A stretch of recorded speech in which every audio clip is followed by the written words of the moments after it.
नमस्कार दोस्तों, स्वागत है आप सभी का मेरे चैनल यूरेनियम गुरुजी में। आज इस वीडियो में हम लोग 4 और 5 अगस्त से बनने वाले करंट अफेयर को डिस्कस करने वाले हैं। ठीक है, कल वीडियो आप लोग का नहीं आ पाया था, मैं कहीं बिजी था, इस वजह से वीडियो नहीं आ पाया था। बाकी मेरे चैनल पर अगर पहली बार विजिट कर रहे हैं आप लोग तो यूरेनियम गुरुजी चैनल का नाम है, इसको सब्सक्राइब जरूर कर लें और इस बेल आइकन को जरूर प्रेस करें ताकि जब भी वीडियो अपलोड करूँ इसका नोटिफिकेशन आपके पास पहुंच जाए। चलिए शुरू करते हैं आज का सेशन। पहला क्वेश्चन है कि हाल ही में 71 नंबर के राष्ट्रीय फिल्म पुरस्कार में सर्वश्रेष्ठ अभिनेता का पुरस्कार ये किसको दिया गया है। तो अभी हाल ही में 71 नंबर का जो राष्ट्रीय फिल्म पुरस्कार है, राष्ट्रीय फिल्म पुरस्कार, ये इसका अभी घोषणा अभी हाल ही में हुआ है। तो इसके बारे में हम लोग जानेंगे यहाँ पर। सबसे पहले तो ये 2023 वाले हैं, 2023 वाले हैं। दिए कब जा रहे हैं? 2025 में दिया जा रहा है। सबसे पहली बात तो यही आपको ध्यान रखना, कंफ्यूज नहीं करना है। 2023 वाले हैं। 4 कैटेगरी हमारे लिए इंपॉर्टेंट होती है। कौन कौन होती है? तो बेस्ट फीचर फिल्म वाली, बेस्ट एक्टर, एक्ट्रेस और डायरेक्टर। ठीक है, तो इसके बारे में देखते हैं हम लोग। तो पहली बात तो बेस्ट फिल्म कौन सी रही है? बेस्ट फिल्म ये कौन रही है? तो ये आपके लिए 12th fail movie. Best film वाला किसको मिला है? 12th फेल को मिला है। बेस्ट एक्टर की बात करेंगे हम लोग तो ये 2 लोग को मिला है। वो 2 लोग कौन कौन हैं? एक तो है शाहरुख खान, शाहरुख खान को एक मिला है और दूसरा किसको मिला है? ये तो विक्रांत मैसी को, विक्रांत मैसी को मिला है। क्या मूवी का नाम है इनके? तो शाहरुख खान को जवान मूवी के लिए दिया गया है और विक्रांत मैसी को 12th फेल, 12th फेल इस मूवी के लिए दिया गया है। अब बात करेंगे बेस्ट एक्ट्रेस की। बेस्ट एक्ट्रेस की बात करेंगे, ये अवार्ड किसको मिला है? तो रानी मुखर्जी को। किसको मिला है? रानी मुखर्जी को मिला है। इसको भी ध्यान रखना है। इनकी मूवी का क्या नाम है? तो इनकी मूवी का नाम है, रानी मुखर्जी वाली मूवी का क्या नाम हो जाएगा? Mrs Chatterjee versus Norway. क्या नाम है? मिसेज चटर्जी वर्सेज नॉर्वे, ये इनकी मूवी का नाम है। इसको भी आपको ध्यान रखना है। अब एक और अवार्ड है बेस्ट डायरेक्टर वाला, बेस्ट डायरेक्टर वाला। ये अवार्ड किसको मिला है? तो ये मिला है सुदीप्तो सेन को। किसको मिला है? सुदीप्तो सेन। इनको मिली है सुदीप्तो सेन को। मूवी का क्या नाम हो जाएगा? द केरला स्टोरी के लिए मिला है। द केरला स्टोरी के लिए इनको ये अवार्ड दिया गया है। तो ये 4 इंपॉर्टेंट अवार्ड होते हैं जो मैंने आपको लिखवा दिया है। बाकी इस बार 71 नंबर का है ये। ठीक है, राष्ट्रपति द्वारा इसको दिया जाता है, इसको भी आपको ध्यान रखना है। देता कौन है? राष्ट्रपति जो होते हैं देश के, वो इसको देते हैं। हमारा आंसर क्या हो जाएगा? डी हो जाएगा, शाहरुख खान और विक्रांत मैसी। अच्छा, एक और लिख लीजिए, सर्वश्रेष्ठ मतलब बेस्ट हिंदी फिल्म की अगर बात करें हम लोग, best Hindi film, best Hindi film की अगर बात करेंगे, हिंदी फिल्म ये वाला किसको मिला है? तो कटहल मूवी को मिला है। किस मूवी को मिला है? कटहल को मिला है। इसको भी ध्यान रखना है। बाकी इसमें और भी ढेर सारे अवार्ड हैं, वो कम पूछे जाते हैं एग्जाम में, जनरली नहीं पूछे जाते हैं। लेकिन मैं एक सेपरेट वीडियो इसका बनाऊंगा नेशनल अवार्ड पे, उसमें कंप्लीट की हिस्ट्री के बारे में और जितने भी अवार्ड मिले हैं पूरा इसमें देखेंगे। फिलहाल इतना ही सफिशियंट है एग्जाम के लिए। अगला क्वेश्चन है कि हाल ही में किस देश ने असम की हरगिला सेना के संरक्षण मॉडल को जैव विविधता यानी बायोडायवर्सिटी संरक्षण के लिए अपनाया है। तो इसका आंसर तो क्या हो जाएगा? सबसे पहले हम इसके बारे में देखते हैं थोड़ा, ये क्या है हरगिला सेना। सबसे पहले आप लोग को बता दें हरगिला सेना यहाँ पे क्या है। तो हरगिला सेना बेसिकली क्या है कि असम राज्य में हरगिला नाम की एक पक्षी पाई जाती है। ठीक है, उसके कंजर्वेशन यानी संरक्षण के लिए पूर्णिमा देवी बर्मन ने नेतृत्व में महिलाओं ने एक संगठन बनाया उसके संरक्षण के लिए। उसी को क्या बोला गया है? हरगिला सेना बोला गया है। इसको लिख लीजिए, डॉक्टर पूर्णिमा देवी बर्मन, डॉक्टर पूर्णिमा देवी बर्मन जो है, ठीक है, इनके नेतृत्व में महिलाओं का एक संरक्षण आंदोलन, महिलाओं का एक संरक्षण आंदोलन, ये आपका क्या हो जाएगा? हरगिला सेना का मतलब हो जाएगा यहाँ पर। क्योंकि अभी हाल ही में किस देश ने इसको अपनाया है? तो अपनाया, अगर किस देश की बात करेंगे तो कंबोडिया ने। किसको अपनाया है? किस देश ने? तो इसको अभी हाल ही में इस मॉडल किसने अपनाया है? कंबोडिया देश ने। क्यों क्यों अपनाया इन्होंने? तो इनके यहाँ पे एक टोनल सैप बायोस्फीयर रिजर्व है। क्या नाम है उसका? Tonal SAP biosphere reserve. ये कहाँ पर आपका? तो यहाँ पर कंबोडिया में। और यहीं पर इनके दो चीजें हैं, एक तो वेटलैंड, यानी वेटलैंड मतलब क्या होता है? आर्द्र भूमि। एक तो वेटलैंड और साथ में यहाँ पर सारस पक्षी। इनके संरक्षण के लिए ये जो हरगिला मॉडल है ये इनके द्वारा अपनाया गया है। ये है इसके बारे में। बाकी जो हरगिला पक्षी है ये यहाँ तो पाया ही जाता है, साथ में इसको हरगिला पक्षी को और क्या बोलते हैं? हरगिला पक्षी को और क्या बोला जाता है? तो ग्रेटर एडजुटेंट स्टार्क। क्या बोलते हैं? ग्रेटर एडजुटेंट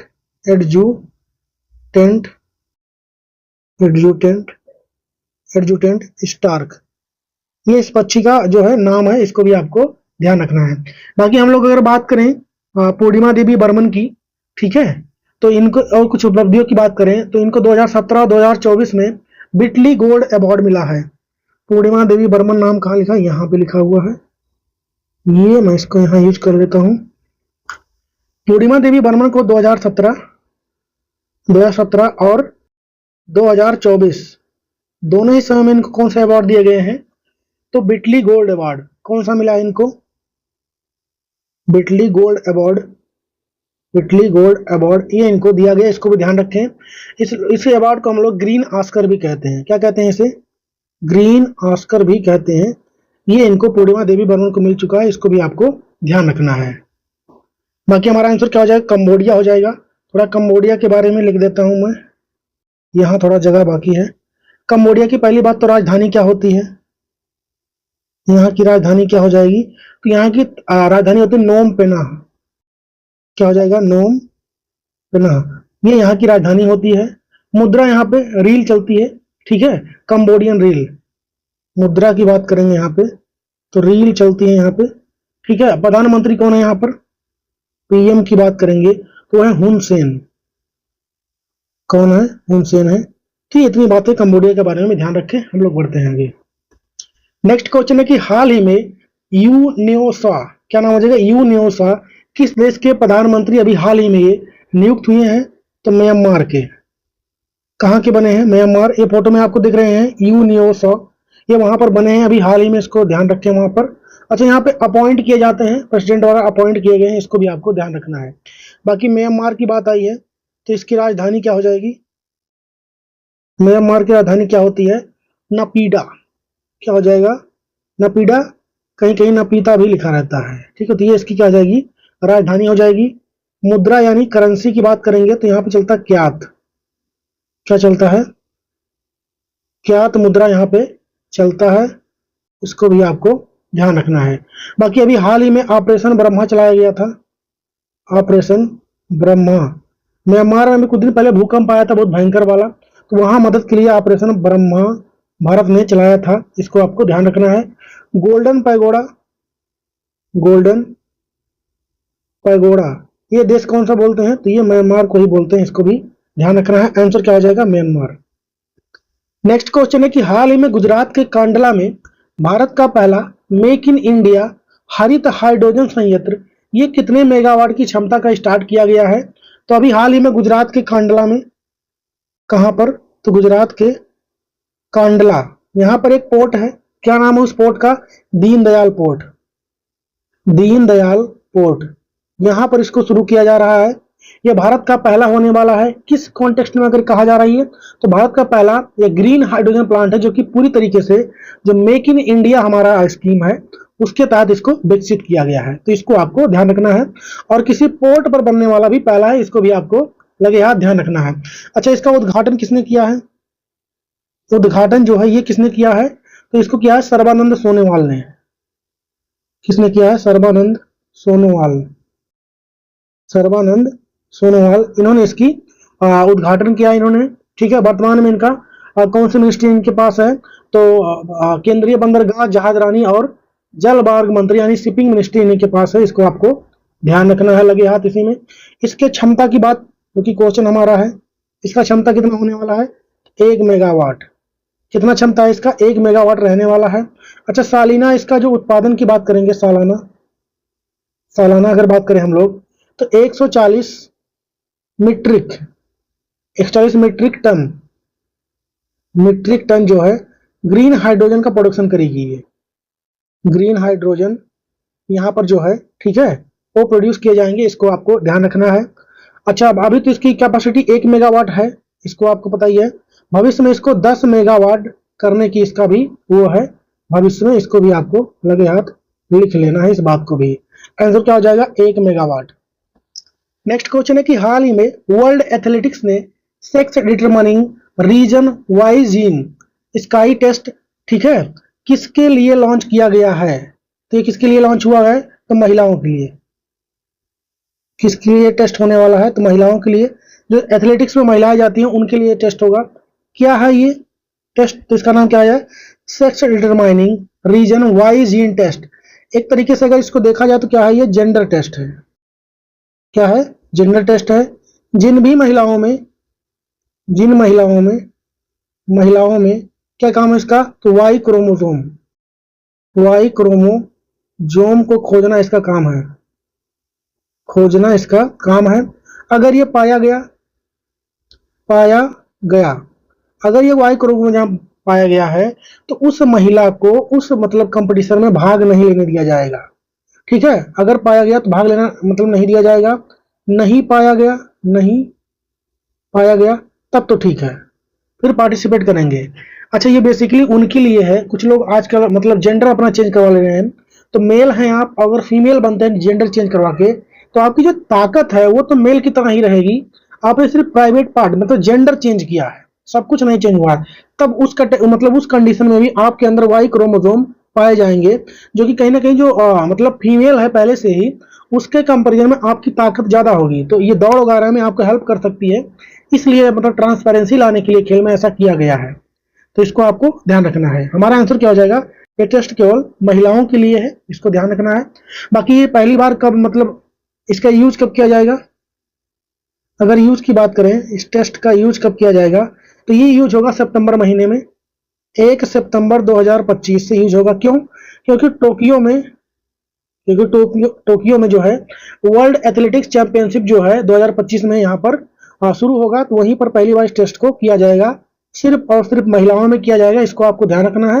यह एक तरीके का जेंडर टेस्ट होने वाला है। बाकी वर्ल्ड एथलेटिक्स की बात करेंगे हम लोग, वर्ल्ड एथलेटिक्स की बात करेंगे हम लोग, ठीक है। तो इसका स्थापना कब हुआ था? 18 जुलाई 1912 को हुआ था। इसका हेडक्वार्टर यानी मुख्यालय कहाँ मिलेगा आपको? तो मोनाको में मिलेगा। कहाँ मिलेगा? मोनाको में मिलेगा। और वर्तमान में इसके अध्यक्ष कौन है? अगर ये पूछे अध्यक्ष कौन है? सेबेस्टियन कोए। क्या नाम हो जाएगा इनका? सेबेस्टियन कोए, ये इनका मतलब वर्तमान में अध्यक्ष हैं। और विश्व एथलेटिक दिवस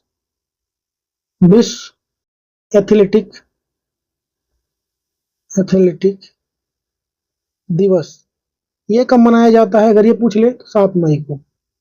कब मनाया जाएगा? 7 मई को। इसको भी ध्यान रखना है। अगला क्वेश्चन है कि हाल ही में नए ब्लड ग्रुप जिसका नाम क्या है? CRAB, इसकी खोज कहां पर हुई है? तो अभी हाल ही में नए ब्लड ग्रुप की खोज हुई है। किसकी खोज हुई है? ब्लड ग्रुप की, नए ब्लड ग्रुप की। क्या नाम रखा गया उसका? CRAB। क्या नाम हो जाएगा? CRAB नाम हो जाएगा। कहां पर खोजा गया? तो कर्नाटक में, कर्नाटक के बेंगलोर में। यहाँ पर एक ब्लड बैंक है जिसका क्या नाम है? ब्लड सेंटर है बेसिकली, रोटरी बेंगलोर, ठीक है। TTK ब्लड सेंटर, यहां पर इसकी खोज हुई है। इसको आपको ध्यान रखना है। बाकी आपको पता ही है ब्लड ग्रुप की खोज हो गई है। कहां पर? तो बेंगलुरु में हो जाएगा। हमारे क्वेश्चन के अकॉर्डिंग आंसर कर्नाटक के बेंगलुरु में। अच्छा, इसमें जो CRIB लिखा है, CRIB इसका नाम रखा गया है। इसमें CR का मतलब क्या है, I का मतलब क्या है और B का मतलब क्या है? देखो CR का मतलब अगर हम लोग देखेंगे तो इसका नाम है क्रोमर। इसका मतलब क्या है? क्रोमर। यहाँ पे आई किसके लिए स्टैंड कर रहा है? तो इंडिया के लिए। आई फॉर इंडिया है और बी फॉर बेंगलोर है। बी फॉर क्या है? बेंगलोर कह लें, बेंगलुरु कह लें, तो ये इसका फुल फॉर्म हो जाएगा। इसको भी आपको ध्यान रखना है, क्रोमर इंडिया बेंगलोर, क्योंकि वहां पर मतलब खोज हुई है। अच्छा, बाद में यहाँ पे ब्लड सैंपल को टेस्ट करने के बाद इसको अमेरिका में भी भेजा, मतलब यूके में भेजा गया है। वहाँ की इंटरनेशनल ब्लड ग्रुप रेफरेंस जो है लेबोरेटरी है, वहां पर इसको भेजा गया है इसको टेस्टिंग के लिए। तब जाके ये डिफाइन हुआ है कि ये CRIB नाम का नया ब्लड ग्रुप खोजा गया है। अगला क्वेश्चन है कि हाल ही में पुष्पेंद्र सिंह, हाँ पुष्पेंद्र सिंह किसके नए उप प्रमुख बनाए गए हैं? पुष्पेंद्र सिंह, क्या नाम है इनका? पुष्पेंद्र सिंह। ये किस चीज के नए उप प्रमुख बनाए गए हैं? तो ये बनाए गए हैं भारतीय सेना के, इंडियन आर्मी, भारतीय सेना के नए बनाए गए उप प्रमुख किसकी जगह लेंगे? किसकी जगह लेंगे? किसकी जगह पर आने वाले हैं? तो अभी वर्तमान में कौन है थे, मतलब जो कि 1 अगस्त को, अच्छा ये अपना पदभार कब संभालेंगे? तो 1 अगस्त से, 1 अगस्त 2025 से ये लोग मतलब ज्वाइन करने वाले हैं। अभी वर्तमान में कौन थे? NS राजा सुब्रमणी, NS राजा सुब्रमणी, सुब्रमणी वर्तमान में थे, इनकी जगह ये लेंगे। इसको भी ध्यान रखना है आपको, लगे हाथ। बाकी अगर हम लोग बात करें भारत में वर्तमान में 4 पोस्ट आपको रटे होने चाहिए। कौन कौन? CDS कौन है वर्तमान में, यानी चीफ ऑफ डिफेंस स्टाफ? तो जनरल अनिल चौहान है। कौन हो जाएंगे? अनिल चौहान जी हैं। इसको आपको ध्यान रखना है। बाकी उसके बाद सेना प्रमुख की बात करें तो हमारा मतलब इंडियन आर्मी की बात करेंगे, इसके हेड वर्तमान में कौन है? तो इंडियन आर्मी की अगर बात करेंगे तो उपेंद्र द्विवेदी है। कौन है? उपेंद्र द्विवेदी वर्तमान में इसके हेड हैं, इसको आपको ध्यान रखना है। इंडियन नेवी की बात करेंगे हम लोग, इंडियन नेवी की बात करें, अगर हम लोग नौसेना की बात करेंगे तो उसके कौन हो जाएंगे? दिनेश कुमार त्रिपाठी, दिनेश कुमार त्रिपाठी हो जाएंगे, इसको आपको ध्यान रखना है। बाकी एयरफोर्स की बात करेंगे हम लोग, एयरफोर्स की, इसके कौन हो जाएंगे? तो BR चौधरी हैं। कौन है? एयर चीफ मार्शल कौन है? BR चौधरी, BR चौधरी है, इसको आपको लगे हाथ ध्यान रख लेना है। बाकी हमारा आंसर क्या हो जाएगा? तो इंडियन आर्मी। नेक्स्ट क्वेश्चन है कि हाल ही में किस देश में स्थित किल्वी चवास्काया ज्वालामुखी में विस्फोट हुआ है? तो ये कहां पर स्थित है? तो रसिया में भी हाल ही में 8.8 तीव्रता का भूकंप आया था, उसकी वजह से रसिया में ही आया है। नेक्स्ट है कि हाल ही में विक्रम साराभाई अंतरिक्ष केंद्र के नए निदेशक ये किसको बनाया गया है? तो ये बने हैं doctor doctor doctor A doctor A Raj Rajan, Raj Rajan, इनको बनाया गया है। आंसर क्या हो जाएगा हमारा? सी हमारा आंसर हो जाएगा। बात करेंगे अगर हम लोग, ठीक है, विक्रम साराभाई स्पेस सेंटर की, विक्रम साराभाई स्पेस सेंटर की अगर बात करेंगे तो इसका स्थापना कब हुआ था, यानी फॉर्मेशन? तो 21 नवंबर 1963 को इसका स्थापना होता है। और इसका हेडक्वार्टर कहाँ मिलेगा आपको? तो केरल के तिरुवनंतपुरम में। कहाँ मिलेगा? तिरुवनंतपुरम में आपको इसका हेडक्वार्टर देखने को मिलेगा, इसको आपको ध्यान रखना है। ये कहाँ पर स्थित है? केरल में। नेक्स्ट क्वेश्चन है कि हाल ही में बाधाओं को तोड़ना, शीघ्र पता लगाने और समान देखभाल को बढ़ावा देना, इस थीम के साथ विश्व फेफड़े का कैंसर दिवस कब मनाया गया है? यानी इसका मतलब क्या हो जाएगा? वर्ल्ड लंग कैंसर डे कब मनाया गया है? तो 1 अगस्त को मनाया जाता है। थीम ही मैंने आपको बता दिया। नेक्स्ट क्वेश्चन है कि हाल ही में राजस्थान के थार रेगिस्तान में कितने साल पुराने हड़प्पा स्थल की खोज हुई है? तो ये बहुत ही इंपॉर्टेंट क्वेश्चन है आप लोग के लिए, क्योंकि अभी हाल ही में हड़प्पा का नया स्थल खोजा गया है। कहां पर? तो थार रेगिस्तान में। कहां पर खोजा गया है? थार के रेगिस्तान में। किस एरिया में? तो जैसलमेर में। कहां पर खोजा गया है इसको? जैसलमेर में, जैसलमेर में इसको खोजा गया है। अच्छा, खोजा किसने है इसको? खोजा किसने है? दिलीप कुमार सैनी। कौन कौन हो गए? तो इसको 2 लोगों ने मिलकर खोजा है। एक तो है दिलीप कुमार सैनी, क्या नाम हो जाएगा इनका? दिलीप कुमार सैनी, ठीक है। और साथ में इनके वहां के लोकल लोग भी थे, क्या नाम था इनका, पार्थ जागनी, पार्थ जगनी इनका नाम था। इन दोनों ने मिलकर इस स्थल की खोज किया है कहां पर। इसमें रोचक बात यह रहने वाला है कि पहली बार पहली बार रेगिस्तान में कोई हड़प्पा का स्थल मिला है। थार रेगिस्तान में पहली बार हड़प्पा स्थल मिले हैं, हड़प्पा स्थल खोजे गए हैं। ये आपको ध्यान रखना है, रोचक बात है, क्योंकि अभी तक जो भी जितने भी इतिहासकार हैं उनका दावा ये था कि जो हड़प्पा स्थल थी ये नदी के किनारे मतलब डेवलप हुई सभ्यता है। लेकिन अब क्या हो गया कि रेगिस्तान में भी एक इसका स्थल मिल गया है, ठीक है। तो इससे क्या होगा कि ये इतिहासकारों के लिए चैलेंज है ये कि यहाँ पर भी डेवलप हुआ था। उस पॉइंट ऑफ व्यू से सोचने का एक नया तरीका मिल गया। अच्छा, यहाँ पर मिला क्या क्या, जब यहाँ पर खुदाई हुई तो क्या क्या मतलब मिला यहाँ पे, तो लाल मिट्टी के बर्तन मिले हैं, ये मतलब जिसे टेरा कोटा बोला जाता है, टेरा कोटा मिला यहाँ पे। एक तो ये हो गया आपका, यहाँ पर क्या क्या मिला है, टेरा कोटा हो गया आपका। और बर्तन धोए हुए पत्थर के ब्लेड मिले हैं यहाँ पर, क्या मिले हैं, पत्थर के ब्लेड मिले हैं यहाँ पर, ठीक है। चूड़ियां मिली हैं यहाँ पर, क्या मिला है, चूड़ियां भी मिली है यहाँ पर। घड़ों के टुकड़े मिले हैं, घड़ों के टुकड़े मिले हैं यहाँ पर, ये भी हो गया यहाँ पर। उसके बाद एक भट्टी भी मिला है यहाँ पर, आग जलाने वाला भट्टी मिला है। मतलब और भी चीजें यहाँ पर ईटीसी अगर देखा जाए और भी तमाम चीजें मिली हैं। कुछ मेन चीजें जो यहाँ पर पाई गई हैं जिससे पता लगता है कि हड़प्पा सभ्यता यहाँ पे था। कितने साल पहले, जो कि हमारा क्वेश्चन है, कितने साल पहले, कितने साल पहले की ये सभ्यता यहाँ पे लगती है, तो 4500। कितने साल पहले, 4500 साल पहले। आंसर हो जाएगा हमारा बी। नेक्स्ट है कि हाल ही में पंजाब सरकार ने किन खेलों पर 28 साल पुराने जो प्रबंध लगे थे अभी उनको हाल ही में हटा दिया है। तो कई खेल हैं, उसमें से मेन खेल एक तो कबूतर दौड़ था या फिर कबूतरबाजी कह सकते हैं, और ये क्या था, बैलगाड़ी दौड़, कुत्ता दौड़ भी इसमें शामिल है। इन सबको अभी हाल ही में हटा दिया गया, इस पे बैन लगाया गया था वहां पर। क्यों बैन लगाया गया था, इस मतलब पशुओं की क्रूरता को मतलब आरोप लगाया गया है इसमें।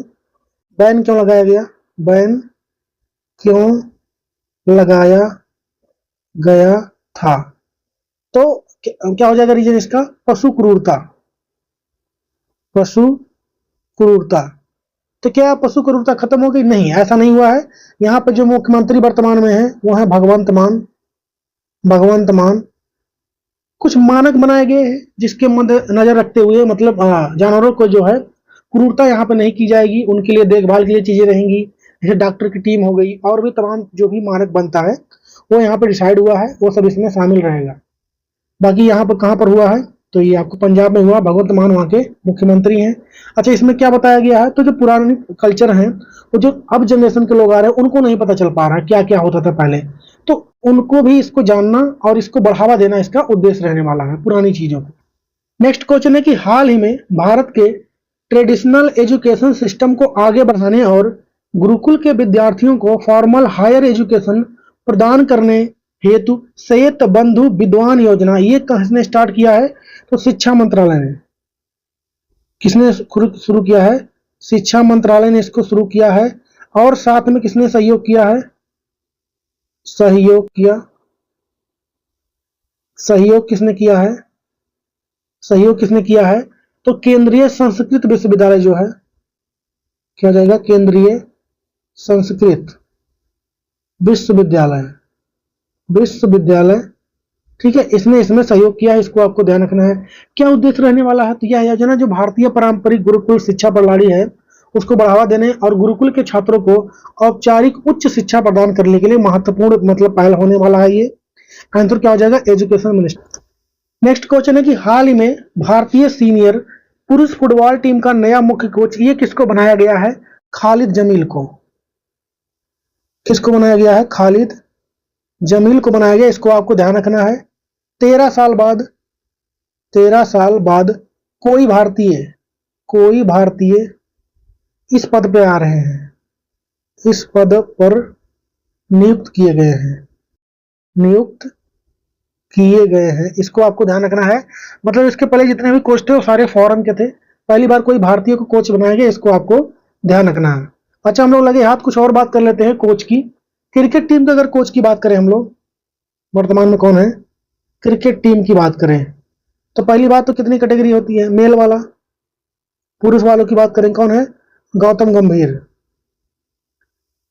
कौन हो जाएंगे, गौतम गंभीर हो जाएंगे। महिला वाला बात करेंगे हम लोग, महिला वाला कौन है, तो अमोल मजुमदार, कौन है, अमोल मजुमदार, ये हो जाएंगे। उसके बाद अगर हम बात करें हॉकी टीम की, हॉकी टीम के कोच की अगर बात करें हम लोग, तो इसमें पुरुष वाले में कौन है, तो क्रेग फुलटन है, कौन हो जाएगा, क्रेग फुलटन, कौन हो जाएंगे, क्रेग फुलटन हो जाएंगे, जो कि साउथ अफ्रीका के हैं, इसको आपको ध्यान रखना है। बाकी वहीं पर महिला टीम की बात करें हम लोग, महिला टीम कौन है, तो हरेंद्र सिंह, कौन हो जाएंगे, हरेंद्र सिंह हो जाएंगे, इसको आपको ध्यान रखना है। बाकी पुरुष जूनियर टीम की बात करेंगे, पुरुष जूनियर टीम की बात करेंगे, ये मैं ये लिखवा रहा हूं क्योंकि इंपॉर्टेंट है, क्योंकि इसके पीआर फ्रीजियस है, कौन है, पीआर फ्रीजियस, पॉपुलर खिलाड़ी हैं ये हॉकी के, इसको ध्यान रखना है आपको। फुटबॉल टीम का भी लगे हाथ, मतलब हो ही गया हमारा। मेल वाले में तो खालिद जमील है, फुटबॉल में, फुटबॉल का है ये। महिला वाला है कौन, महिला वाले में कौन है, संतोष कश्यप, कौन है,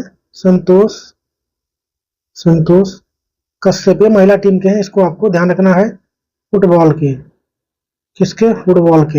हमारा आंसर क्या हो जाएगा, क्या पूछा गया था, हाँ खालिद जमील, क्या हो जाएगा आंसर, खालिद जमील। अगला क्वेश्चन है कि हाल ही में भारतीय तटरक्षक बल के लिए पहला स्वदेशी होवरक्राफ्ट का निर्माण कहां पर शुरू हुआ है, तो गोवा में। ये जो आपको पानी वाली जहाज दिख रही है, एक तरीका से इसी को बोलते हैं हम लोग होवरक्राफ्ट। खास बात इसकी क्या होती है, खास बात ये क्या होती है, ये हर जगह चल सकता है। जैसे दलदली जमीन है वहां पे, वेटलैंड टाइप का दलदली जमीन, वहां पर भी चल देगा। और कहाँ चल सकता है ये, बर्फ पर भी चल सकता है। और कहाँ चल सकता है ये, तो पानी में तो चल ही सकता है। तो ये कई जगहों पर चल सकता है, इसलिए खास बात है ये। आंसर क्या हो जाएगा, गोवा।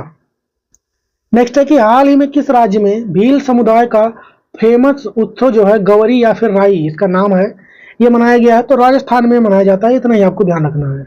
अगर राजस्थान में ही पूछे कहां पर मनाया जाता है, तो आपका उदयपुर हो गया, राजसमंद हो गया, मेवाड़ वाला क्षेत्र हो गया, इन एरिया में मनाया जाता है। नेक्स्ट है कि भारतीय नौसेना के 47 नंबर के उप प्रमुख के रूप में अभी हाल ही में किसको नियुक्त किया गया है, किस नंबर के होने वाले हैं, 47वें नंबर के। नाम क्या हो जाएगा इनका, इनका नाम है संजय वात्स्यन, क्या नाम होगा, संजय वात्स्यन इनका नाम है, आंसर हो जाएगा ए। अगला क्वेश्चन है कि हाल ही में किस राज्य ने औपचारिक विश्राम अवकाश योजना सैबेटिकल लीव इसकी शुरुआत की है, तो ऐसा किया है सिक्किम ने। किसने किया है, सिक्किम ने इसकी शुरुआत की है, आंसर हो जाएगा ए। क्या खास बात रहने वाला है इसमें, तो यहाँ पे जो सरकारी लोग होंगे सिक्किम में, वो 1 से 3 साल तक, 1 से 3 साल तक छुट्टी ले सकते हैं, छुट्टी ले सकते हैं। क्यों ले सकते हैं, जैसे मान लिया हायर एजुकेशन करना है, या फिर देश के हित में कोई और बड़ा काम करना है, उसके लिए आपको लीव चाहिए, इन सब काम के लिए आपको लीव मिल सकता है। लेकिन अगर सरकार को आवश्यकता पड़ती है तो 1 महीने के शॉर्ट नोटिस पे फिर से आपको बुला सकती है, ये इसकी खास बात रहने वाली है। अच्छा हाँ, सबसे खास बात की, इन छुट्टियों के दौरान 50% जो आपका तनख्वाह होगा, यानी सैलरी होगी, वो आपको दिया जाएगा। 50% तनख्वाह जो है आपको दिया जाएगा, इसको आपको ध्यान रखना है, मूल वेतन का, ठीक है, दिया जाएगा। अगला है कि हाल ही में सड़क सुरक्षा के लिए एआई का उपयोग करने वाला पहला राज्य कौन बन गया है, तो उत्तर प्रदेश। एआई का प्रयोग किया जाएगा, मतलब जैसे ड्राइवर हो गया उसके बारे में इंफॉर्मेशन के लिए, गाड़ी की इंफॉर्मेशन के लिए, रोड की इंफॉर्मेशन के लिए, कहीं पर गड्ढा गुड्ढी तो आगे नहीं है, ज्यादा खतरा तो नहीं है, या पुल तो नहीं टूटा है, इन सब के लिए एआई का प्रयोग यहाँ पर किया जाएगा। नेक्स्ट है कि हाल ही में अंगदान के महत्व के बारे में जागरूकता फैलाने के लिए राष्ट्रीय अंगदान दिवस ये कब मनाया गया है, तो ये मनाया गया है 1 अगस्त को। और आज का होमवर्क क्वेश्चन है कि हाल ही में 71 नंबर के राष्ट्रीय फिल्म पुरस्कार में सर्वश्रेष्ठ अभिनेता का पुरस्कार ये किसको दिया गया है, इसका जवाब छापेंगे आप लोग कमेंट में। बाकी वीडियो 1-2 दिन से नहीं आ रहा था क्योंकि मैं थोड़ा बिजी चल रहा था, तो अभी आपको कंटिन्यू हो जाएगा। आज हम लोगों ने यहाँ पर 4-5 वाला देख लिया अगस्त का, ठीक है, हमारा 6 वाला बचेगा, उसको हम लोग कर ही लेंगे। बाकी आप लोग बताइए कमेंट में सेशन कैसा लगा। तो मिलेंगे कल की वीडियो में, तब तक अपना ख्याल रखें। जय हिंद।